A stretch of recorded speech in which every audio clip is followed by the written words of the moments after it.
Pam pa para pa pa pa pa pa pa pa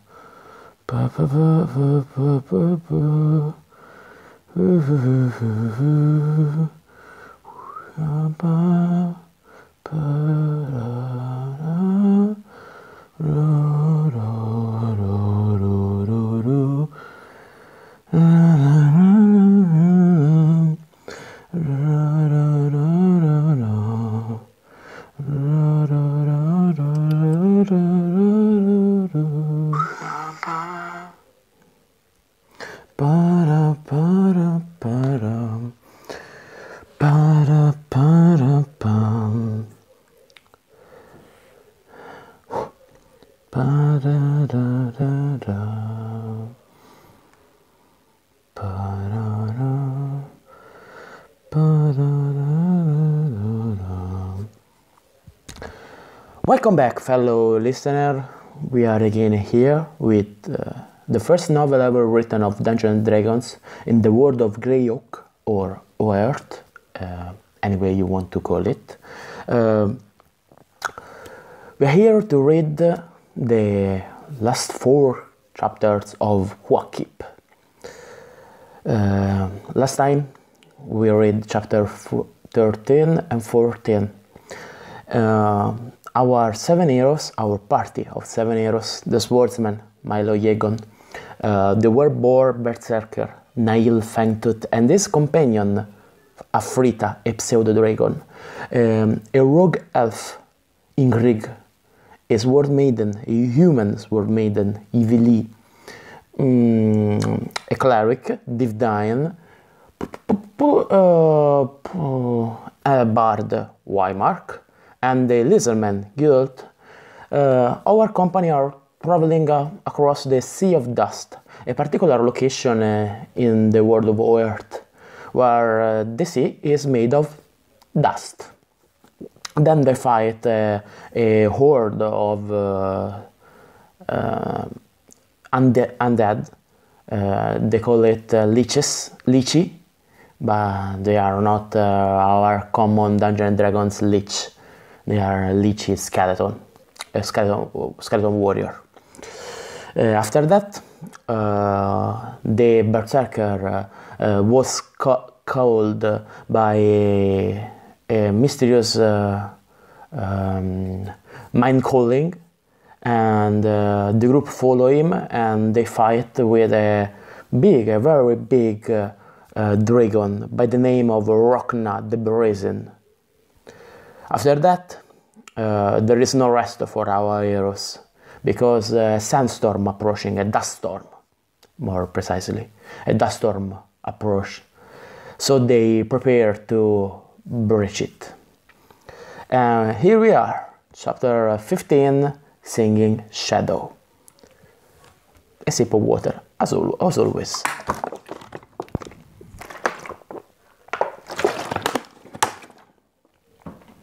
Okay. Milo stirred. A weight pinned him to the ground. Sometime during the force of the storm he had lost consciousness. Even now his thoughts were sluggish, blurred. Storm? There had been a storm. His shoulder rasped against something solid, and his nose was clogged not only with the ever-present dust, but also with a stench so evil that he gagged, spat, and gagged again. Gagged, not gagged, gagged. To get away from that, yes, that was what he must do. It was dark as if the dust had sealed his eyes. He forced his hands into the soft powder under him, strove to find some firm purchase there to enable him to heave himself up, to shake the burden from his back. There was no such solid surface, none but the wall scraping at his shoulder. Now he flung out an arm and used it to push himself up and away. Dust showered down as he wavered to his feet, steadying himself by holding onto the rogue barrier he had found. At least he was upright, looking up and out into night. Night? Milo shook his head, sending more powdery stuff flying outward in a mist. It was difficult to marshal coherent thought. Some stealthy wizardry had claimed him, freezing not his clumsy body, but his mind into immobility. But Milo's head turned. He had heard that. He edged around so death, though the barrier against which he had sheltered still half supported him. It was now at his back. On his wrist there was movement. Still, deep in the daze which nullified even his basic sense of danger, he saw the dice flicker alive, begin to turn. There was something he must do when that happened. Only he could not think straight. Not now, for from the waste of dunes came that other sound, sweet, low, utterly beguiling. The song of a harp in the hands of a master? No, rather a voice that shaped no words, only thrilled, cold, promised. Milo frowned down at the bracelet. If he could only think what it was he should do here and now, then his arm fell to his side, for that thrilling sound soothed all his awakening anxieties, pulled him. The swordsman moved forward toward the hidden source of that call. He sank nearly to his knees in the dust drifts, floundered and fought, thus shoes near forgotten until he strove impatiently to lash them on.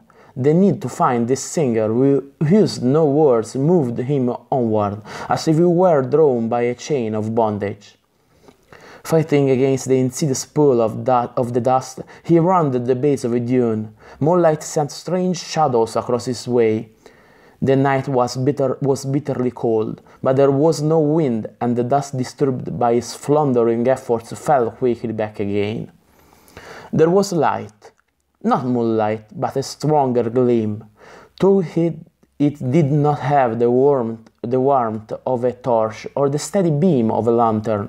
Right here, Milo came to a stop.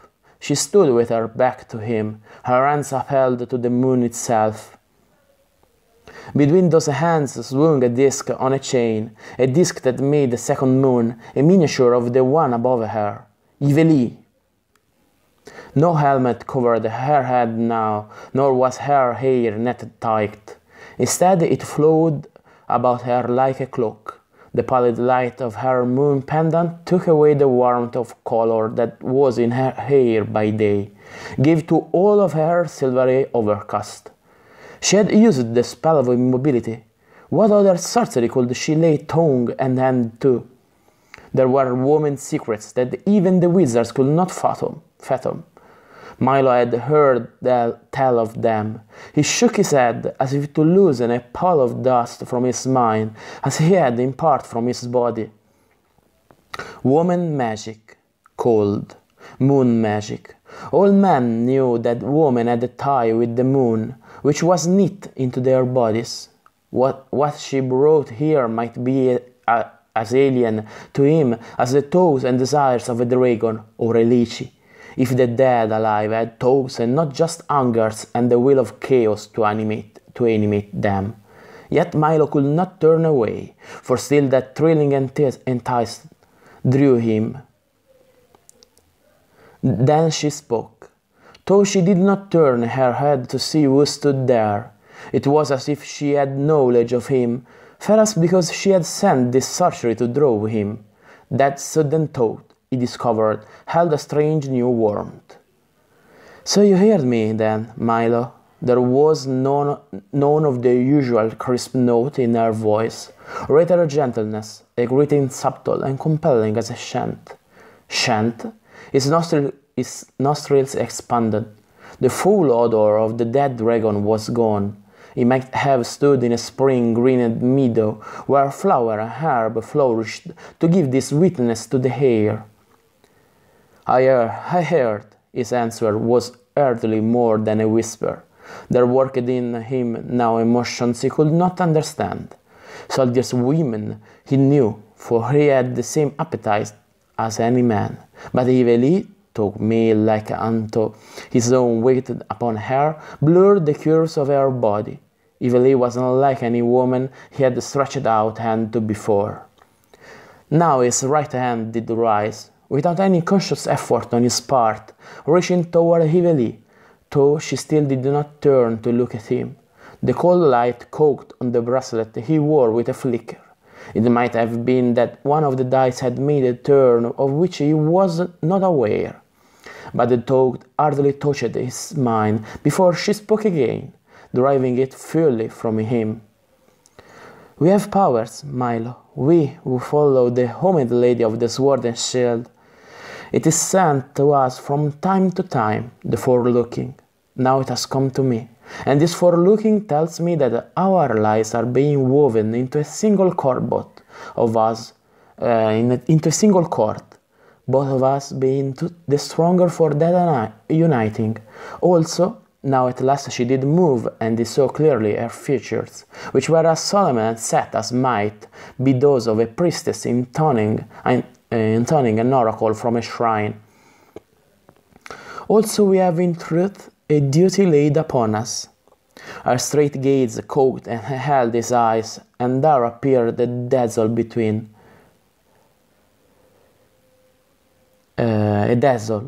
them. He raised higher the hand he had put out to her, to shade his eyes from that bemusing sparkle of light. But it was gone in an instant. Then he asked dully, "That duty being?" "We are to be the four of the company, because we are in truth meant to be one. Strength added to strength shall march in the van. Do you not believe me, Milo?" Again the dazzle sprang between them. His thoughts fell into an ordered pattern, so he marveled that he had not realized this all long ago. Heavily spoke the truth. They were the ordained spirit of the company. "Do you not understand?" She took one step, a second, toward him. "Each of us has a different talent. Welded together we make a weapon. Now is the time that you and I, swordsmen, must play our own role." Where and how? A faint uneasiness stirred in him, but Heavily before him was not source of that uneasiness. She could not be. Was it not exactly as she had said? They were each but a part. Together they were a whole. "That it has been given me to see in the foreknowledge." Her voice rang with confidence. "We march. There!" The hand still holding the moon disk swept out, away, and the disk appeared to blaze, giving a higher burst of cold light to her pointing fingers. "See?"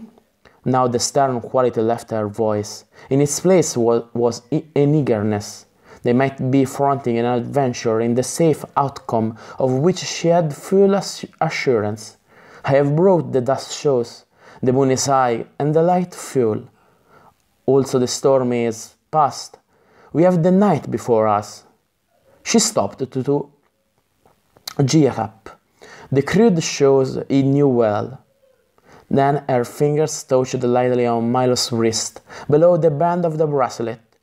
Though she looked so cold in this light, yet a warmth spread upward along his arm from that kindest of touches. Her eyes held his again, commanding, assured. Of course she was right, but where? He repeated part of his question.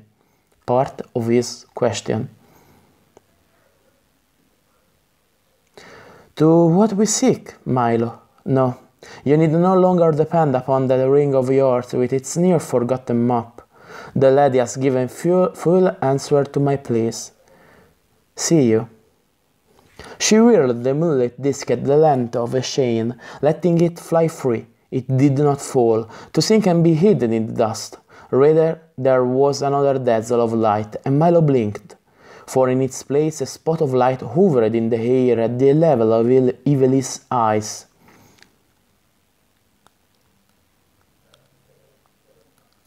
"Moon magic," she loathed. "To each his own, Milo. I do no more than any who has some spell training can do. This is a small thing of power. It will be drawn to any source of power that is not known to us, or that is alien to our understanding. Thus it can lead us to that which we seek. He grunted and went to one knee to tighten the lashings of the sand shoes. Magic was chancy. He was no spell user, but neither he was certain could any agent of chaos have marched with them undiscovered since they had left Grey Oak. Divine, in Greek, both would have known, caught the taint of evil at their first meeting with Evely. The others he half questioned as he arose again. She had moved a little away, and there was a shade of impatience on her face. Though she now bore her helmet in the crook of one arm, she made no attempt to renet her hair and place it on her head. They will come, but no night is without a dawn, and our guide can only show its merit by the moon under whose blessing it was fashioned. We must move on now. The disk of light quivered in the air. As the girl took a step forward, it floated on, always keeping at the same distance from the ground and ahead. One range of dunes was like unto another. Twice strove to check their way. Twice time strove to check their way with those lines upon his ring, but the veins in the stone were invisible in this light, which gathered more brightly around Evely. She had begun that thrilling again, so that all he had known before this time now seemed as dim as the setting of his strange ring. Sometimes I stop because there are typos in the ebook, so I have to figure out what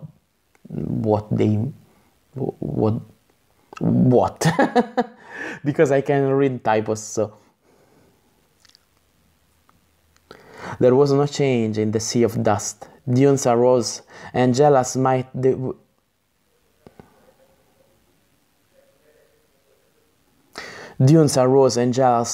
waves of a real sea. Looking back once, Milo could not even sight any trail that they left, for the powder straightway fell in upon and blurred any track. In fact, he could not even tell now in which direction lay the body of the dragon, and those others who had marched with them. This troubled him dimly, from time to time. When such inner uneasiness awoke in him, Evely's soft thrilling struck a new note, drawing him back from even the far edge of questioning what they did or were they to do. Time lost meaning. Milo felt that he walked in a dream, slowly, his feet engulfed by a web that strove to entangle him. Still that disk floated ahead. Evely sang without words, and the moon gave cold light to her floating, unbound hair, the carven features of her face. It was chance that brought a break in the web that enmeshed Milo, or was there such a thing as chance? He sometimes wondered afterwards. Did not the priest of Om advance the belief that all action in the world, no matter how small or insignificant, had its part in the making of a pattern determined upon by powers men could not even begin to fathom with their earth-tied senses? The fastening on one thus show loosened, and he knelt again to make it fast. As he pulled on the lacing, his left hand was uppermost. The dual dust clothed the setting of his second ring, but though it was indeed filmed with dust, it was no longer dull. Milo wiped it quickly across the edge of his circuit, for glancing at it alerted that uneasiness in him. No, it was no longer dull grey. Without any spark of light, something moved within it. Raising his hand against his breast, Milo peered more closely at what shafting within it. What? Milo! Evely had returned, was standing over him. Again, was it some hidden impulse of his own, or was he only the tool or player of some other power? He put the hand wearing the ring up and out, his grip closed about her wrist. The dual stone was indeed alive. In its depths there stood a figure. Tiny as it was, it showed every detail clearly.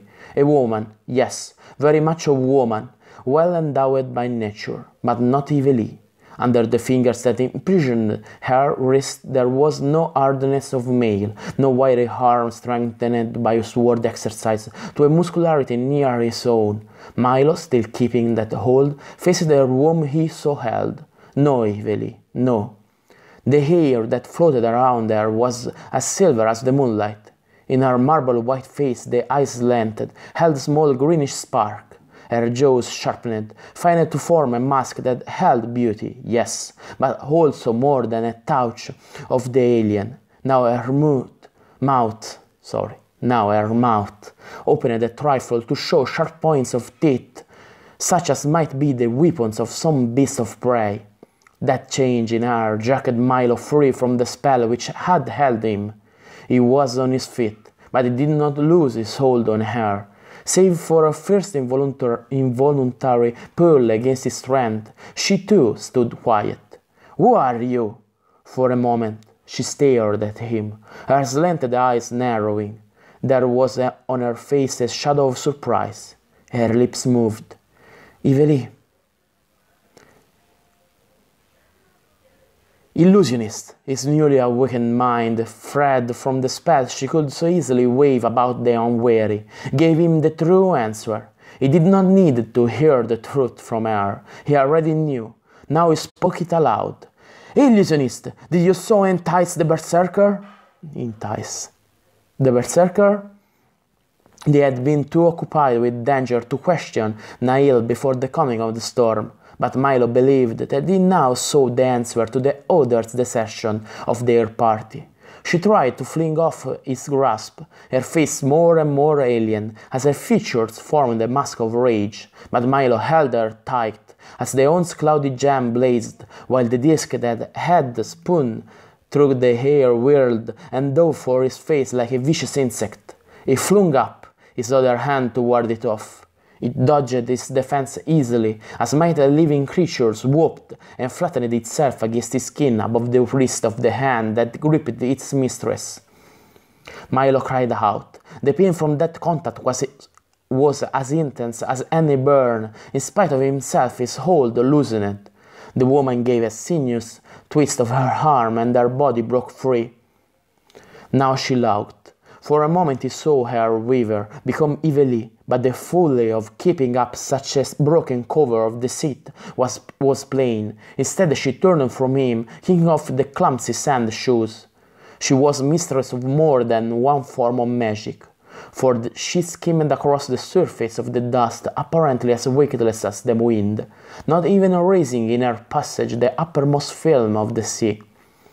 Above and around her whirled the moon disk, moving so swiftly that its very radiance wove a kind of netting for her defense. Useless though pursuit might now be, Milo followed doggedly after. Doggedly. He had no way, he was sure, to return to the party by the dragon. If there was any hope to win free of the sea, it might be to trail his beguiler.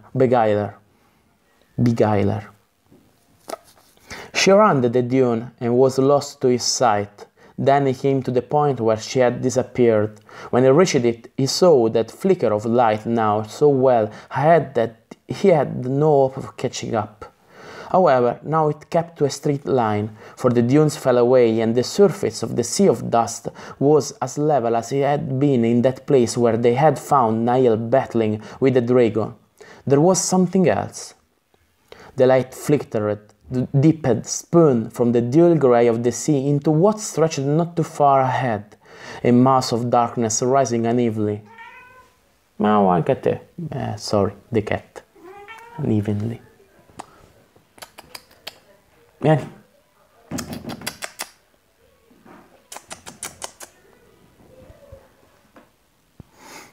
Sorry. The blotch of that shadow swallowed up even the moonlight.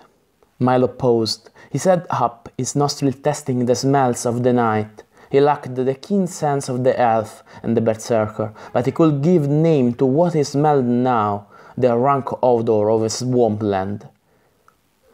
Yet to find this in the ever-abiding aridity of the sea of dust was such a strange thing, it instantly warned him against reckless approach.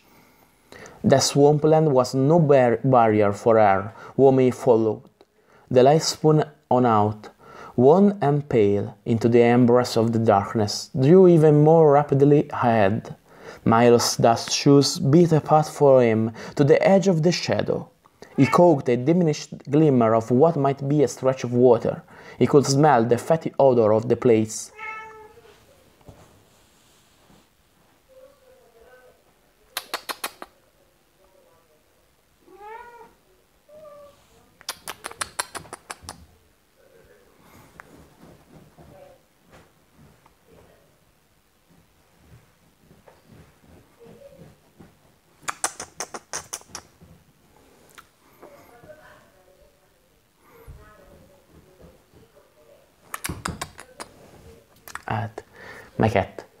My cat demands attention. A second. I return in list.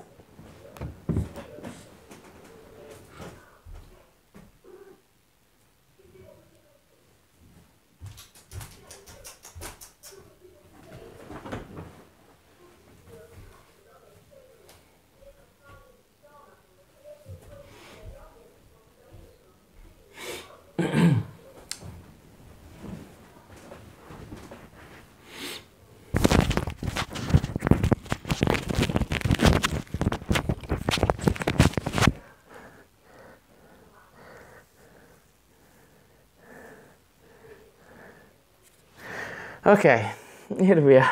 Sorry for the waiting. Okay. He caught a diminished glimmer of what might be a stretch of water. He could smell the fetid odor of the place. For the rest, it was only darkness and menace. To follow out into that would be to entrap himself without any profit. But that he had reached the place they had been seeking, the place of which leeches had told them, Milo had no doubts. Somewhere out in that quagmire, which defied all natural law by its very being, lay the fortress of the enemy. What if he had remained in the illusionist spell? Would she have left him immured in some bog, as treacherous as the dust, to be swallowed up? He looked down at the ring that had given him the warning. There was no light there now. The stone was once more dull and dead. Milo wheeled slowly to look back, careful of how he placed his feet. There was no returning. He had no idea how long he must wait for dawn, nor how he might reach the others, draw them hither to face the next obstacle in their quest. Using the dust shoes as a supporting platform, he hunkered down, his gaze sweeping back and forth along the edge of the swampland. There was growth there. He could trace it in the moonlit humps of vegetation. There was life also, for it started once and nearly spun off into the dust, as the sound of shrill and loud croaking made him think.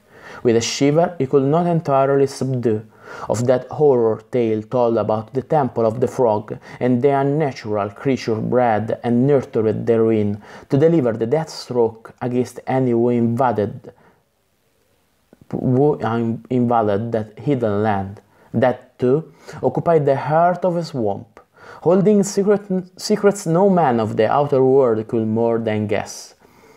The line between the sea of dust and this other territory ran as straight as a sword's point might have drawn it.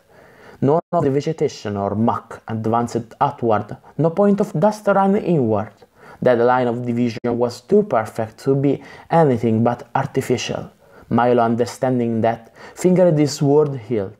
Wizardry, yet not even the wizardry he knew of, if Istaspes had been right. A wizardry not of this world, and it was hard enough for a fighting man to withstand what was native. He had no spells except... Milo stretched out his right wrist.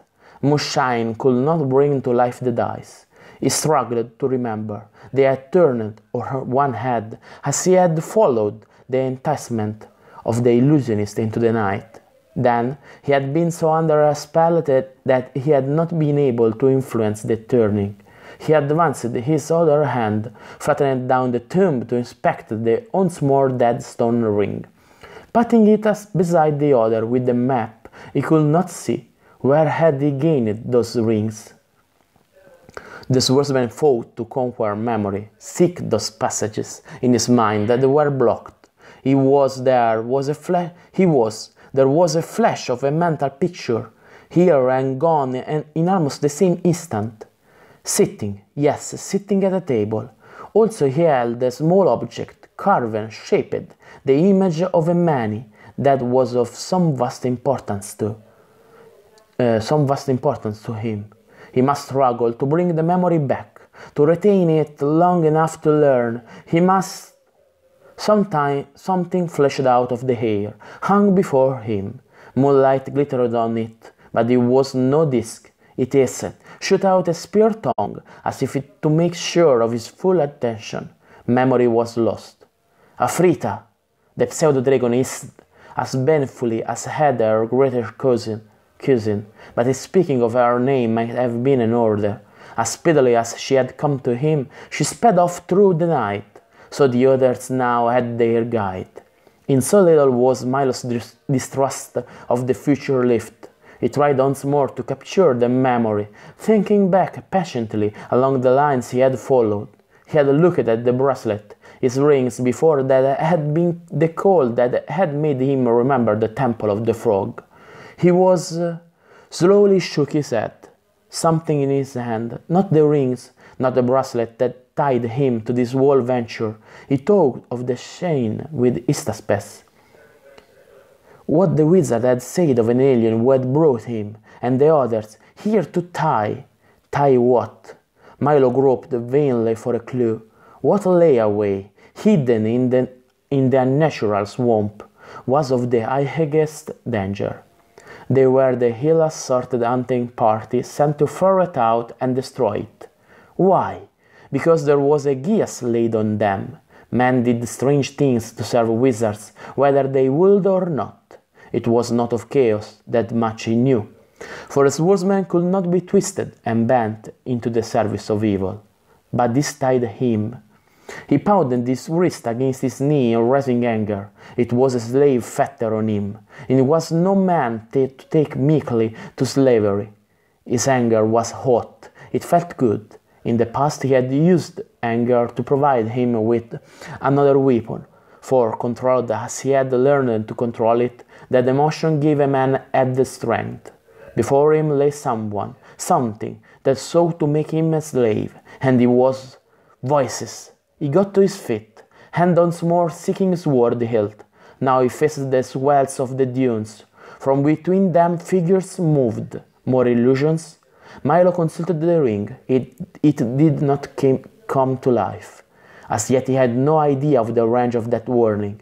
He continued to hold his thumped out where he could glance from the setting to those drowning near at the pace dictated by the dust shoes.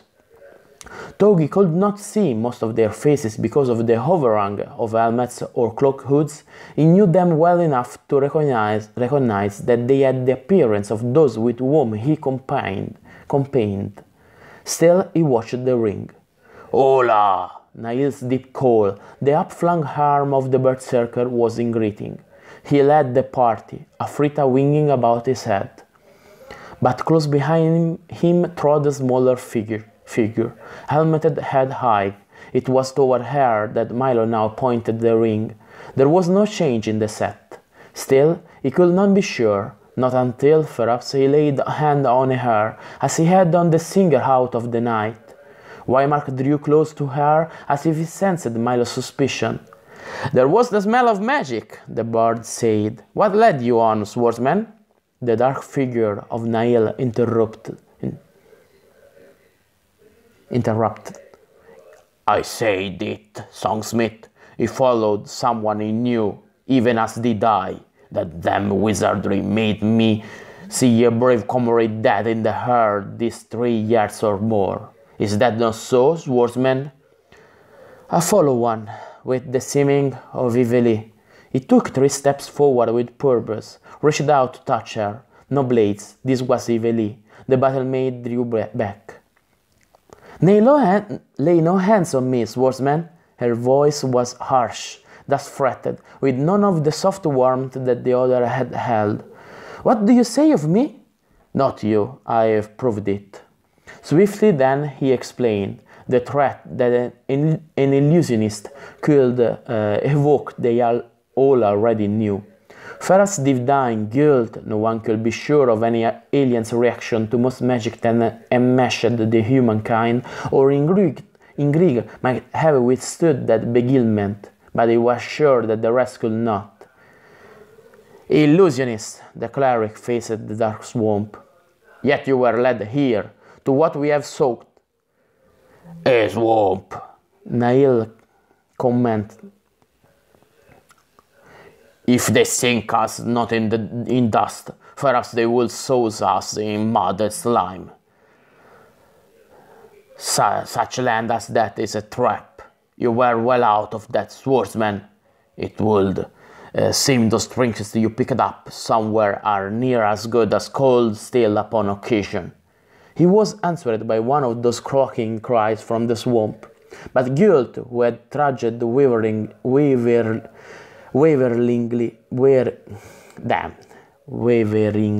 at the end of their party, gave now a hissing grunt that drowned out the end of that scratch. Throwing aside his dust-stiffened cloak, the lizard man headed straight for the murky dark of what Nahil had so rightfully named trap. End of chapter 15. Wait a second.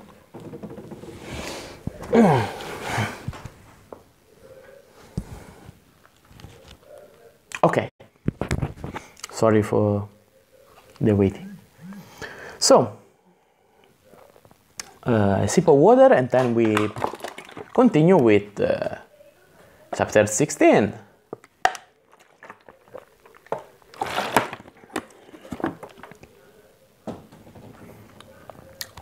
Now we understand why the novel is called Quag. It makes sense.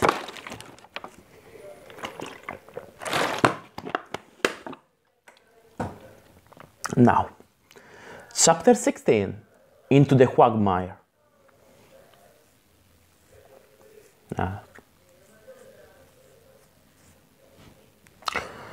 Dawn came reluctantly, as if the sky must be forced into illuminating this strangely divided land. Now they could see color in that mass of vegetation, rank, sickly greens, browns, yellows. Here and there stood a twisted and misshapen rise of shrub, some species of water-loving growth, maimed in its growing by the poisoned earth and muck in which it was rooted. There were reeds, tangles of bulbous, splotched plants among them. Dividing each ragged clump of such from another lay pools, scum-covered or pit-dark brown, to the surface of which rose bubbles that broke, releasing nauseating breaths of gas from unseen rot. Some of these pools, in the farther distance, achieved the size of ponds, and one might even be considered a lake. In these larger expanses of water there spread paths of water growth, root anchored below.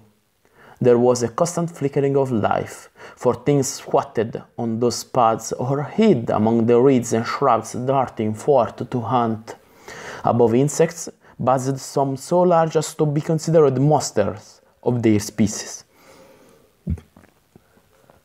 Yet the line of demarcation between dust and quag must form an invisible wall, for the life of the swamp never, even when being pierced or hunting, came across it. The line between dust and quag was no physical barrier. However, for guilt had no trouble in entering the water-logged land and had immersed its dust-plastered body in one of the dark pools. Seemingly having neither fear nor distaste for the stinking mud his batting stirred up, or what might use that mark to cover an attack. That mark. I don't know, mark. Sharing the lizardman's fearlessness, Afrita flew ahead to dip, flutter, pursue, and swallow insects whirring in the air. Yet, as the land grew clearer and clearer to their sight in the morning, the rest of the party drew closer together, as if they sought to position themselves in defense against lurking danger. Though the illusionist had flitted above the swamplands in the night, as if provided with a firm road for her feet, Milo could not now understand how she had been able to do that. The clumps of vegetation were scattered, broken apart by floods of mud, which heaved and shot up small brown-black bits as if they were pots boiling. Their company had fashioned the dust shoes, which had given them a measure of mobility across the sea, but those would not serve them here. There was no steady footing. Yult blew, shoved mud from his limbs with the edge of one hand. With the other he grasped a bloated, pale greenish body from which he had already torn so much of the flesh that Milo could not be sure what form it had originally. Chewing this as if it were the finest delicacy offered at some high banquet, the lizardman teetered from one foot to another, facing inward toward the hidden heart of this waterlogged, unnatural country. The Quag country was largely hidden, a mist drifted upward, steaming as might the fumes from the bubbling mud pots. They could no longer sight some of the ponds, or one end of what might be a lake. Fingers of fog reached outward toward the partition between dust and mud. If the swampland had seemed nigh impossible to penetrate before the clouding of the land in a shroud that grew thicker and thicker, blotting out one clump here, a stretch of uneasy mud or pool there, now they dared not consider a single forward step. That creeping mist reached Gult, wreathed about his mud-streaked body. Before he was lost in it, he wheeled strode backward to the line change, where he stood facing them but making no move, to re-enter the sea of dust. One of his scaled arms moved in a loose, sweeping gesture. His snouted head turned a little, so one of the unblinking eyes might still regard the Quag. "We go!" His hissing voice pierced the continued buzz of the insects. Nahil, both hands clasped on the shaft of his axe, shook his head. "I am no mud sulker, skilled man. One step, two, and I will be meat for the bog. Show me how we can move across those mud traps." "That states it for us all," Wymark said. "What do we do, comrades of necessity? Is there any among us who knows a spell to grow wings, perhaps? Or one that will at least temporarily dry us a path through the murk? What of your ring, swordsman? Your map ring? What does it point us a way ahead?" He looked to Milo. The green stone had no life to illuminate those red veins. It remained as lifeless as the film of dust lying over it and all the swordsman's skin. Milo studied the rolls of mist and knew that Nahil was right. The nature of this land defeated them. "Make road!" Gult's head swung fully back in their direction once again. "With what?" Evely asked. She had not spoken since Milo had told his tale of the illusionist. He had marked also that she deliberately kept as far from him as she could during their short rest before the coming of light, sitting herself at the other end of their company, with Nahil, Wymark, and the elf between them.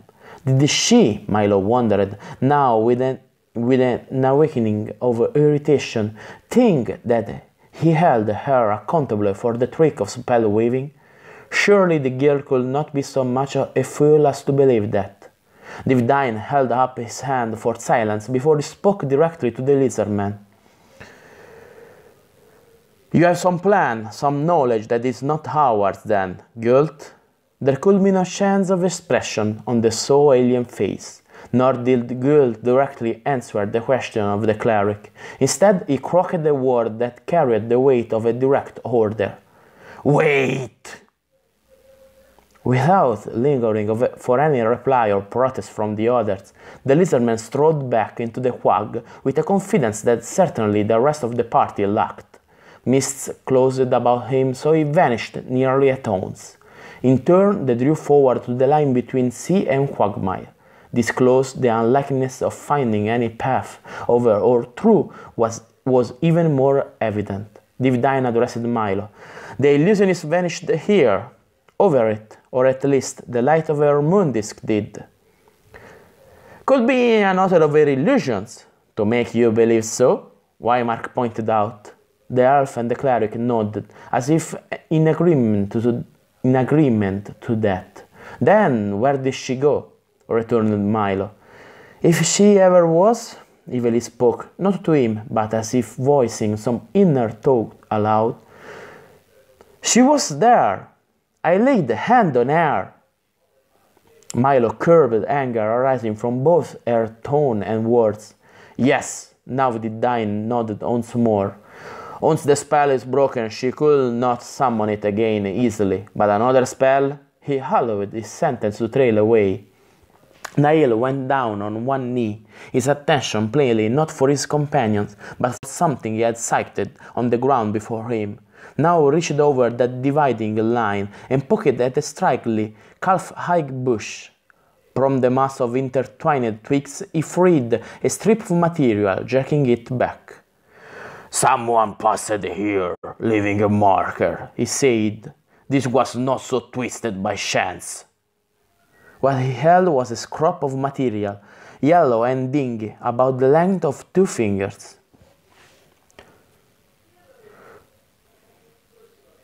Cloak lining.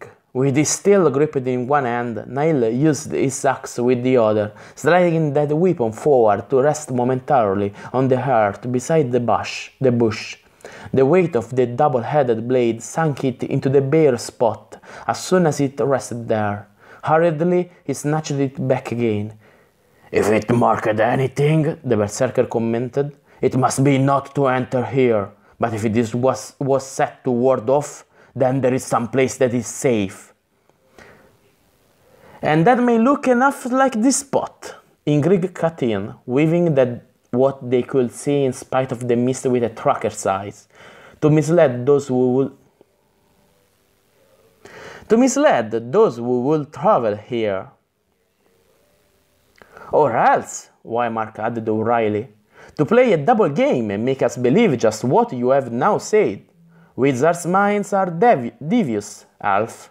Such a double-set trap might well be what we have here. Something moving, Evely cried out, pointing into the swirling mist. Milo noted that he was not the only one to draw still at her warning, but the figure that came toward them at a running pace turned out to be Gult. A Gult laden with great rolls of brilliant acid green under each arm. One of these it dropped so it flipped open of its own accord, lying directly above the spot Nail had tested with the weight of his axe. It was wider than that axe and its shaft, round in shape. A mighty leaf, rubbery twig, now rested on the treacherous surface as if it had no weight at all. Come! Gult did not even look up to see if they obeyed his summons. He was too busy laying down the rest of his load, disappearing into the mist again as he put one leaf next to the other to form a puff. Nail shook his head. Does the scale one think we shall trust such a device? He demanded. How he managed to keep from thinking it's some magic of his own people. We have it, nor can a leaf give it to us. Gult did not return, though they watched for him. It was the elf who pushed past Nail and knelt to stretch out his bow, prodding at the surface of the leaf with the tip. It does not sink, he observed. Ha, Elfkind, what use your bow, even though you put muscle to your testing? Niall inquired. Against the full weight of one of us, even that of the battle maid here will force it down. Will it? Evilly gave a short spring that carried her over the dividing line to stand balanced on the leaf. It bobbed a little as she landed upon it, but there was no breaking of its surface, nor did it sink into the mud it covered. Before Milo could protest, she moved onto the second leaf, where the mist began to swirl. Her folly was reckless. Still, she had proven that in part Gult was right. What knowledge of strange life or alien sorcery the lizardman had, it would seem that in the quagmire it was of use. Ingrid went next. He was slight of body, as were all his race. Yet it was true that he must weigh more than the girl, in spite of her armor and weapons, and the pack she had slung over her shoulder before she made that reckless gesture. As he, in turn, steadied himself on the leaf, he looked over his shoulder. "It is firm," he reported, before he moved on, to be hidden in the mist as evilly had vanished. Divine drew his robe closer about him, perhaps to guard against the tangled bush, stepping boldly out and away. He was gone as if walking on a strong-based bridge. Wymark shrugged. "Well enough. I hope that the harvest of leaves will hold," he remarked, ready to take the stride that would set him on Divine's heels. Then Milo and Niall stood alone. Plainly the berserker mistrusted the green support. Of them all he carried the most weight, not only in bone and flesh, but also in his axe, pack, and armor. He shifted from one foot to the other, scowling, his narrowed gaze on the leaf. Finally, as the bard had done, he shrugged. "What will be, will be. If it is the fate set on me to smother its stinking mud, then how can I escape it?" He could have been marching to some battle where the odds were hopelessly against him. Milo took off his cloak, rolling it into a very rogue excuse for a rope. "Take this." I flapped one hand into Niall's reach. "It may not serve, but at least it will give you a better chance." Privately, he thought Niall was entirely right in mistrusting Gult's strange breach. Whether he could pull Niall out of danger if the leaf gave way beneath the berserker, he also had his doubts, but this was the best aid he could offer.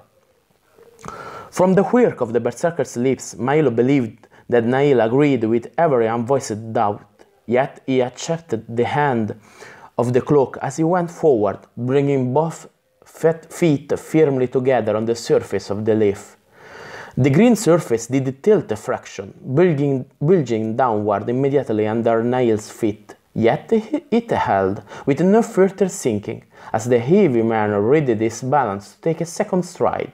Then he was gone, still on his feet, and the cloak pulled in Milo's hold.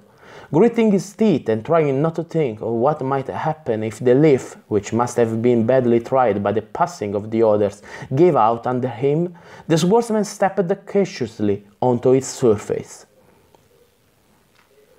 It did shift under his boots, moving as might a soft surface. Still, it did not sink, and he braved the queasy uneasiness that shifting aroused in him. Now the cloak tie with Niall was broken, the other hand loose, so he drew it to him. Apparently the berserker had been so encouraged that he felt no need of such doubtful support. Milo moved, standing now on the second leaf, the mist hiding from him all but a fraction of the one head. He waited a second or two longer, making as sure as he could that Niall had progressed beyond. These leaves, by some miracle, might take the weight of one alone, but Milo had no mind to try their toughness with both him and Niall striving to balance together. He moved slowly and carefully, took no straight, for the leaves had been laid down to skirt most of the open pools. Thus sometimes in the mist that so distorted and hid the rest of the quagmire, the swordsman felt as if he had doubled back in a time-consuming fashion. "Wait!" The warming out of the mist stopped him as he gathered himself for a small leap to carry him over a pool to a leaf lying beyond. It was harder to force himself to stand there, listening, than to keep on the move from one leaf to another. Now the insects, which he had tired to ignore in his concentration upon his footing, were a torment as they beat and stung at his waiting swollen flesh. Out of the mark of the pool something raised a clawed, scaled paw, caught the edge of the leaf, a second paw joined it. Between them appeared a frog-like head, but no frog of Milo's knowledge showed fangs pointed and threatening. The thing was the size of a small dog or cat, and he was not alone. Another paw reached for support some distance away. Milo's sword slid delicately out of its sheath. He continued to mistrust the result of any sudden movement. The first of the frog things was on the edge of the leaf, fully clear of the water, its head held at an angle so that the glitter of its eyes reached his own face. Milo struck as he might spear a fish. The sword point went into the thing's bloated body. It gave a sound more scream than croak, as he flung away from him with a sharp twist of his blade, not waiting to see it sink back into the water before he slashed down at the other. More clawed paws were showing along the leaf side.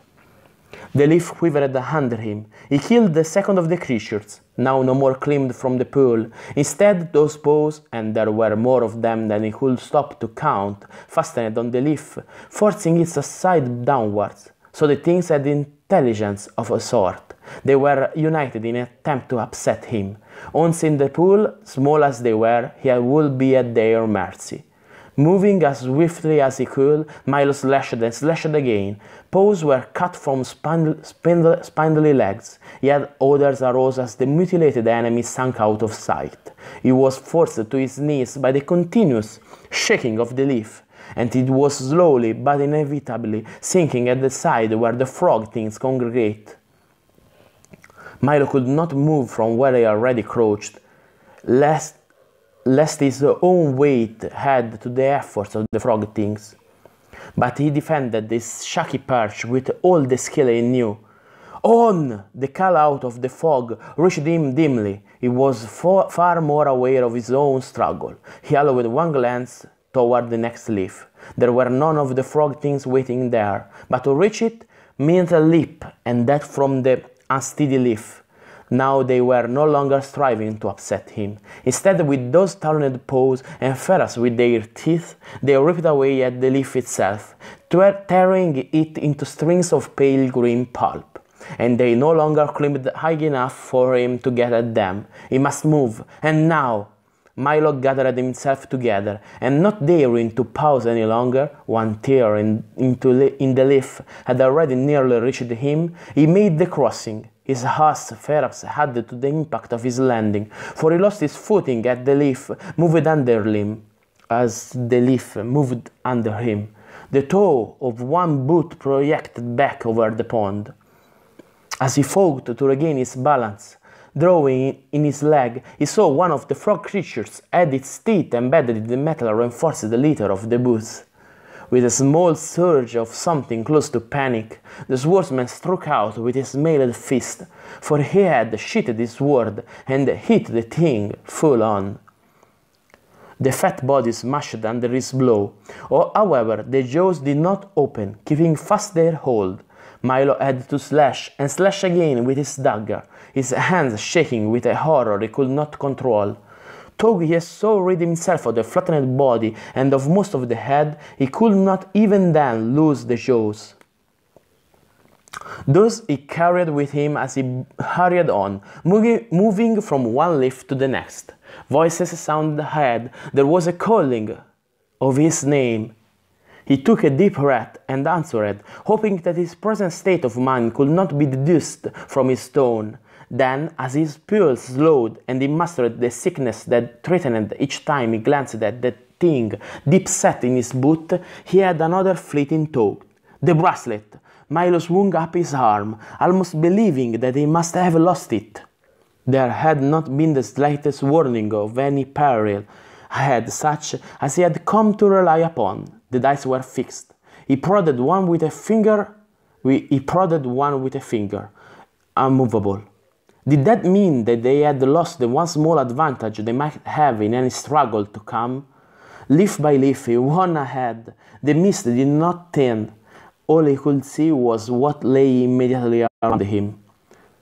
Luckily, though he skirted 2 more pools, neither had to be directly crossed. "Take care!" Another warning from the curtain of mist. "Be right as you come!" The leaf before him was set straight. Milo hesitated, looked to the bracelet. It remained uncommunicative. Voices? Illusions? If he bore right as ordered, would such a shift take him directly into disaster? "Niall!" he called back, determined for identification before he obeyed. "Why, Mark?" the answer came. The mist, Milo decided, played tricks with normal tones. It could have been anyone who mouthed that name. Sword in hand, Milo tittered back and forth. He must change it. To do otherwise might not only endanger him, but one of the others. He moved on, across the leaf and to the right, skirting the very edge of it and causing it to tilt. So he came through the mist to where figures stood, half unseen. There was a line of leaves laid out here, so each one had a firm platform of his own. Before them stretched a wide spread of water. Perhaps this was the lake they had been able to view in the first great time of light before the mist gathered. As he moved up, even with the others, he saw that his neighbor was indeed the bard.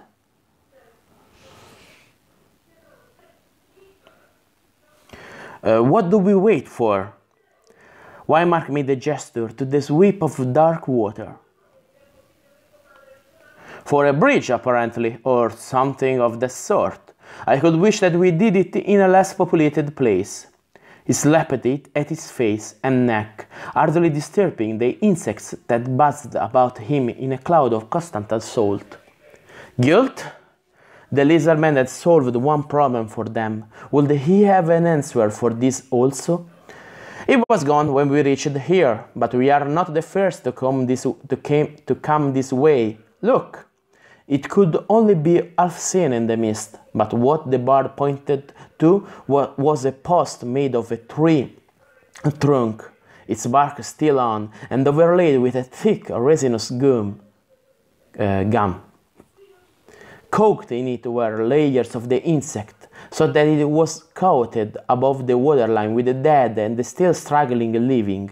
But on each side of it, well up above the water, were 2 hopes of metal, dulled and rusty, standing away from the wood. Mooring of a sort. Milo was sure he was right, and if something had been moored here in the past. Still, that did not signify that any such transportation would be available to them. "Something's coming!" Niall, beyond Wymark, gave them warning. Milo could hear nothing but the noise of the insects which, now that he was not occupied with leaf crossing, was maddening. Out of the mist a dark shadow glided across the surface of the lake, heading straight for them. Afrita, who had been in her usual riding place on Niall's shoulder, darted out to meet that craft.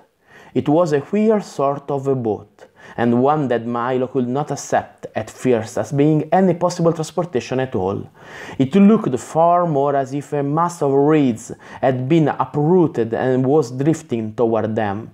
Still, nomad would move with such purpose, and this moved steadily, if slowly, plainly aimed at the shore at their feet. As it at last nudged the mud, Milo could see that the raft was indeed fashioned of reeds, at least on the surface. They had been torn from their rooting, forced into bundles, and tied together with cords made of their own materials. The bundles did not dip deeply in the water. Plainly they rested on another base. Now, below the front edge of this unwieldy platform of vegetation, it did not even promise the stability of a raft. Something rose to the surface. Guilt drew himself up and collected from among the reed bundles his sword belt with its weapon. "Come!"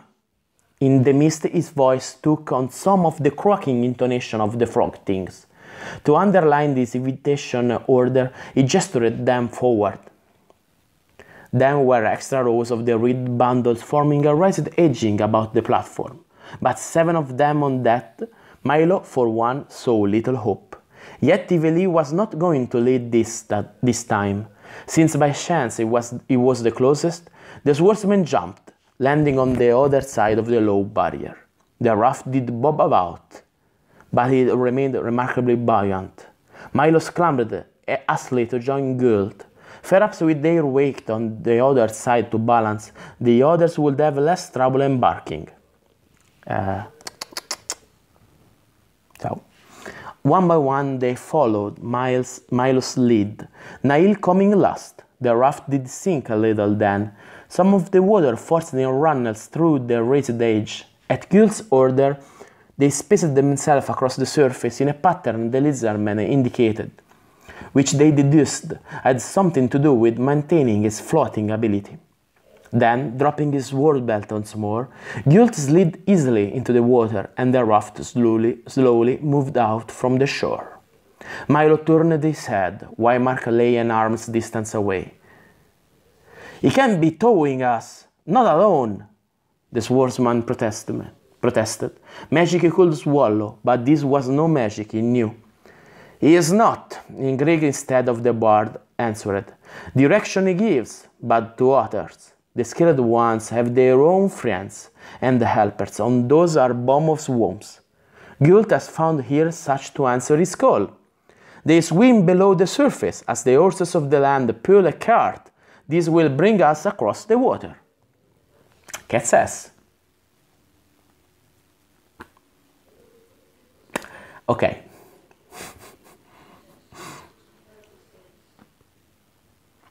Their journey was a slow one.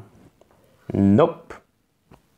And it was as the mist gathered around them, and they could no longer see the shore from which they came, a blind voyage. Nor was there any sign of what or who drew them on. Milo rose cautiously to his knees, to peer over the barrier. He saw lines of braided reeds showing now and again at the meeting of raft and water. They were drowned out, save for those and the emergence of Gult at intervals, his head rising so he might check on the raft. There was no proof they were not alone. End of chapter 16. Next time we end our book, the last 18 pages, chapter 17 and chapter 18. Now I have a cat to consider, sorry. Okay, I can end the live. No? Yes?